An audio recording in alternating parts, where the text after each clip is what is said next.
Assalamualaikum warahmatullahi wabarakatuh. Selamat siang kepada Bapak Muhammad Jakarsi SPD MPAR dan teman-teman sekalian. Di sini saya akan mempresentasikan karya ilmiah saya yang berjudul Peran YouTube dalam Menunjang Pembelajaran Online Menggunakan Bahasa Gaul, Bahasa Daerah, dan Bahasa Indonesia di Sekolah. Perkenalkan, nama saya Intan Febriana dengan NIM 2017-80179. Dan saya akan membahas tentang latar belakang. Nah, perkembangan teknologi informasi dan komunikasi ini tidak akan terpisahkan di setiap kegiatan.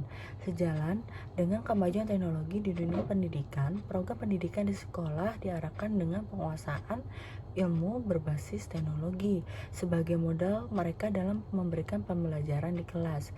Hal ini diharapkan proses belajar mengajar tidak lagi terbatas dengan oleh ruang dan waktu. Kegiatan belajar siswa dapat dilaksanakan kapan saja dan di mana saja dengan bantuan media pembelajaran yang semakin maju, seperti pembelajaran online di YouTube. Penggunaan media ini memberikan beberapa keuntungan. Salah satunya adalah dapat diakses kapanpun dan dimanapun. Salah satu penunjang pembelajaran online berbasis internet yaitu YouTube. Nah, menurut Sari, adapun manfaat TIK ini ada 5. Yang pertama adalah menarik, yang kedua menyenangkan, lalu yang ketiga adalah lebih mudah, yang keempat adalah memberikan pengetahuan lebih, yang kelima adalah mempermudah komunikasi. Jadi, bahasa gaul ini didapat ketika para remaja memplesetkan bahasa Indonesia. Nah, bahasa gaul ini dikatakan sebagai kode-kode tertentu yang hanya dimengerti oleh kaum segelintir atau kaum remaja.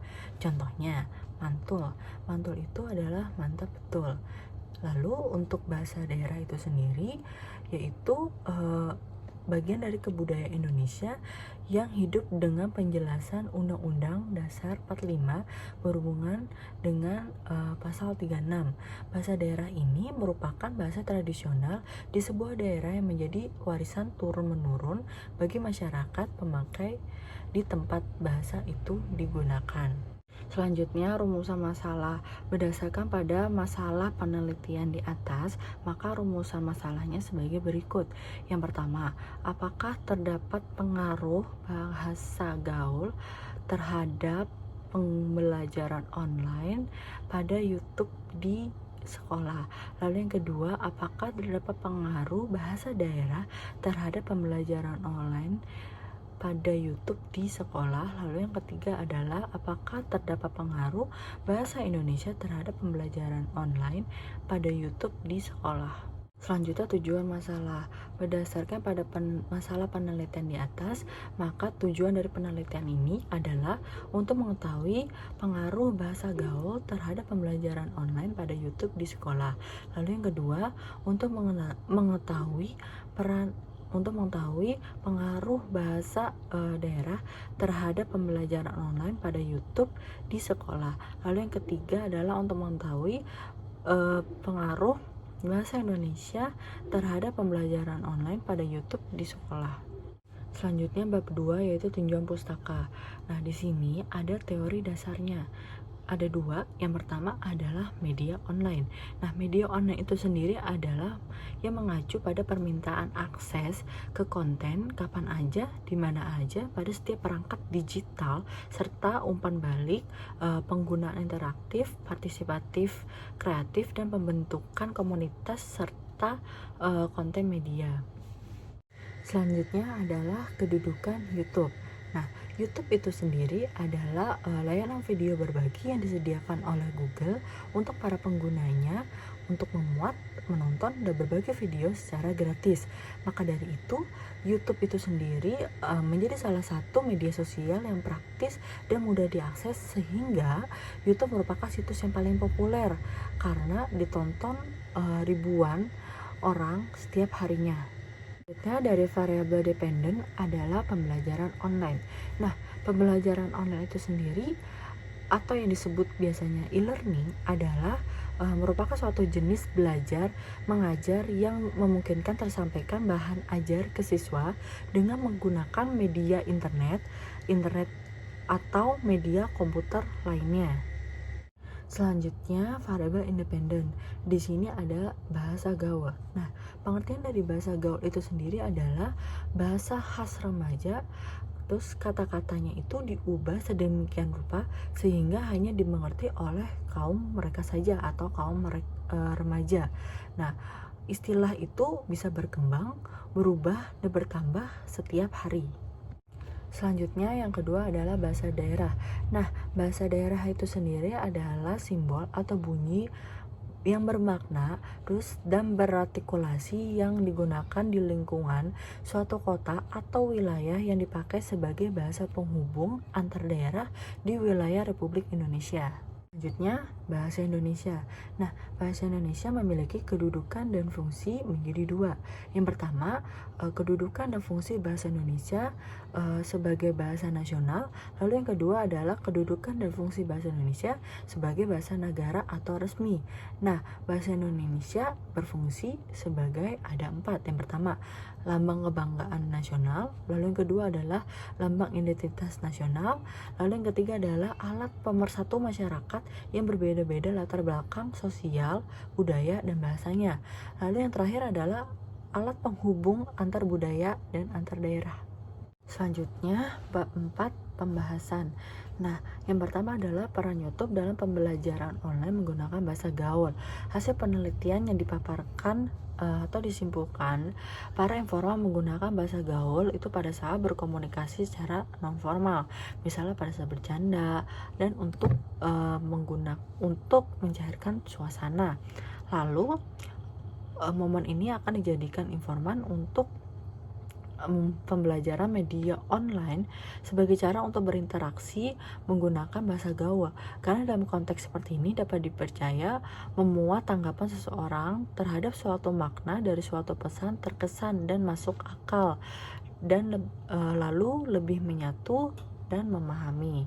Juga peran YouTube dalam pembelajaran online menggunakan bahasa daerah. Sistem pendidikan Indonesia tidak menggunakan bahasa daerah sebagai bahasa pengantar.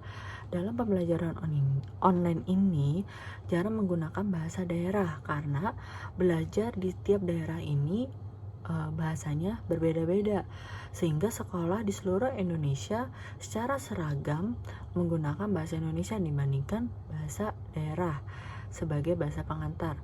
Nah, bahasa daerah ini juga kurang efektif dalam pembelajaran. Ya, peran YouTube dalam pembelajaran online menggunakan bahasa Indonesia. Nah, jika dilihat dari hasil kuesioner, bahasa Indonesia lah yang paling sering digunakan dalam proses media pembelajaran online. Karena dengan menggunakan bahasa Indonesia, seluruhnya akan dimengerti di mana negara Indonesia memiliki bahasa lainnya seperti bahasa daerah yang berbeda. Maka dari itu, dengan adanya proses pelajaran menggunakan bahasa Indonesia menjadi alat pemersatu masyarakat yang berbeda-beda latar belakang sosial, budaya, dan bahasanya, sehingga bahasa Indonesia adalah bahasa yang paling efektif dalam proses pembelajaran online. Selanjutnya bab 5, penutup. Nah, kesimpulan dari penelitian di atas adalah YouTube merupakan alternatif sumber belajar tepat waktu yang menghubungkan video pembelajaran bagi pendidik dan peserta didik. Mengintegrasikan video tertentu dari YouTube dapat mengembangkan kemampuan aspiratif siswa dan memberikan pengalaman belajar. Tidak hanya terbatas pada materi pembelajaran, tetapi juga teknologi yang digunakan. Proses pembelajaran bahasa gaul lebih fleksibel dipakai di kalangan pelajar dan membuat pelajar menjadi nyaman, lebih santai, karena itu bahasa sehari-hari yang mereka gunakan, yang membuat pelajaran itu menjadi lebih mudah dan lebih dipahami. Sama dengan halnya menggunakan bahasa Indonesia, yaitu bahasa sehari-hari yang digunakan untuk kalangan siswa dan kalangan guru. Dapat disimpulkan responden bahwasannya pembelajaran online melalui YouTube menggunakan bahasa Indonesia itu adalah yang paling efektif dan efisien dan mudah dimengerti di semua kalangan karena tidak hanya di sekolah. Sebagai bagian kekayaan budaya, bahasa daerah merupakan bahasa yang harus dijaga dan dilestarikan agar tidak punah. Untuk itu, kemampuan bahasa daerah perlu digali dan disebarluaskan dari generasi ke generasi. Salah satu cara yang paling efektif adalah dengan tetap menggunakan bahasa daerah dalam percakapan keseharian, termasuk menggunakan bahasa pengantar dalam pendidikan. Namun, dalam penelitian ini, bahasa daerah ini tidak efektif dan efisien dalam pembelajaran online. Mengapa? Karena bahasa daerah di setiap daerah ini berbeda-beda. Sedangkan media online yang kita pakai ini adalah YouTube. YouTube ini bisa ditonton oleh pengguna lainnya. Maka lebih disarankan menggunakan bahasa Indonesia, yaitu bahasa nasional. Sekian presentasi dari saya. Mohon maaf bila ada salah kata dalam pengucapan. Terima kasih. Wassalamualaikum warahmatullahi wabarakatuh.